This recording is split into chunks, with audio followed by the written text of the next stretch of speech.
এক গভীর জঙ্গলে বসবাস করত একটি বৃদ্ধ শেয়াল।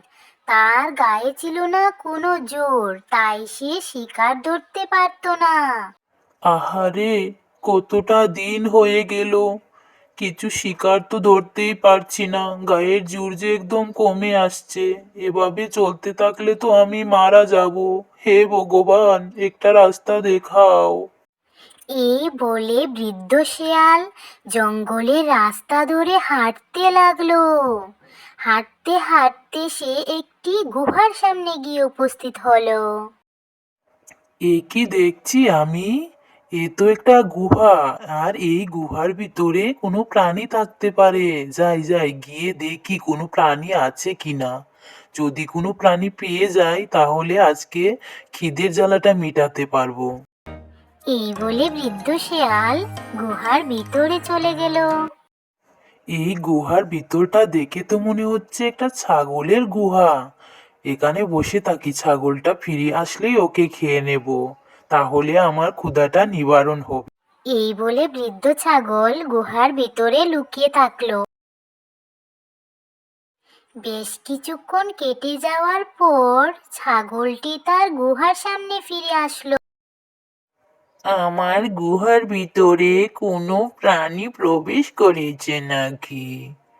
এখানে তো পায়ের ছাপ দেখা যাচ্ছে। আমার তো ভীষণ ভয় হচ্ছে। না না, এ হতে পারে না।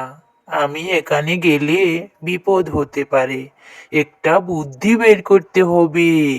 তারপর ছাগলটি ভেবেচিন্তে একটি বুদ্ধি বের করলো। ছাগল বউ, ও ছাগল বউ, এবার তো আমাকে ভিতরে নাও। এখনো কি আমার উপর রাগ করে আছো?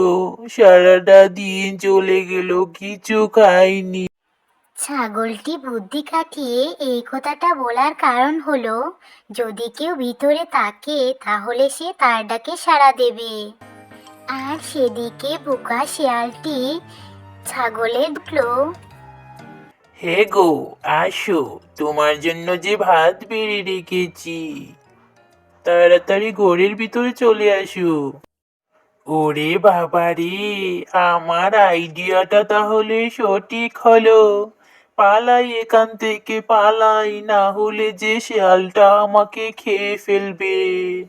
ওরে বাবা রে, মে মে মে, পালাই পালাই। তো আমার মিষ্টি বন্ধুরা, আজকের গল্পটি তোমাদের কেমন লেগেছে অবশ্যই কমেন্ট করে বলবে। আর যদি ভালো লেগে থাকে লাল রঙের সাবস্ক্রাইব বাটনে ক্লিক করে চ্যানেলটিকে সাবস্ক্রাইব করে দিও।